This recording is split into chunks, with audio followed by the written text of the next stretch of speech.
పూర్తి వివరాల కోసమై స్క్రీన్ మీద కనిపిస్తున్న మొబైల్ నెంబర్ కాల్ చేయండి, షరతులు వర్తిస్తాయి. ఇప్పుడు మీరు చూస్తున్న videos all type of all in one multipurpose paper plate making machine. ఈ మిషన్లో మనము 13 ఇంచుల బఫే ప్లేట్ కానీ 14 ఇంచుల బఫే ప్లేట్ కానీ ఎక్స్ట్రా డై కొనుక్కొని చేసుకోవచ్చు. అదేవిధంగా ఈ మిషన్లో స్నాక్స్ ప్లేట్స్, డ్రింకిల్ ప్లేట్స్ అంటే 6 ఇంచులు, 7 ఇంచులు, 8 ఇంచులు, 9 ఇంచులు టిఫిన్ ప్లేట్స్, స్నాక్స్ ప్లేట్స్ కూడా ఎక్స్ట్రా డైలు కొనుక్కొని చేసుకోవాల్సిందిగా తెలియజేస్తున్నాను. సో ఈ మిషన్కు 2 HP మోటార్స్ ఉంది.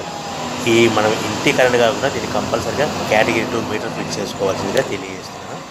సో మనము ఈ మిషన్లో బేరింగ్ డైల్ అంటే 13 ఇంచులు కానీ 14 ఇంచులు కానీ మనకు నచ్చిన డైలీ ఎక్స్ట్రా డైల్ కొనుక్కొని బఫే ప్లేట్ తయారు చేసుకోవచ్చు. అట్ ద సేమ్ టైం చిన్న చిన్న కప్పులు కూడా తయారు చేసుకోవచ్చు. అదేవిధంగా దీంట్లో టీ కప్పులు తయారు చేసుకోలేమని మీకు అందరికీ తెలియజేస్తున్నాను. రా మెటీరియల్ విషయానికి వస్తే రా మెటీరియల్ వారానికి ఒకసారి 10 రోజులకు ఒకసారి స్వల్ప రేట్లు పెరుగుతూ ఉంటాయి. కాబట్టి మీరు స్క్రీన్ మీద కనిపిస్తున్న మిషన్ ఎక్కువ కానీ రా మెటీరియల్ ఎక్కువ విషయాలు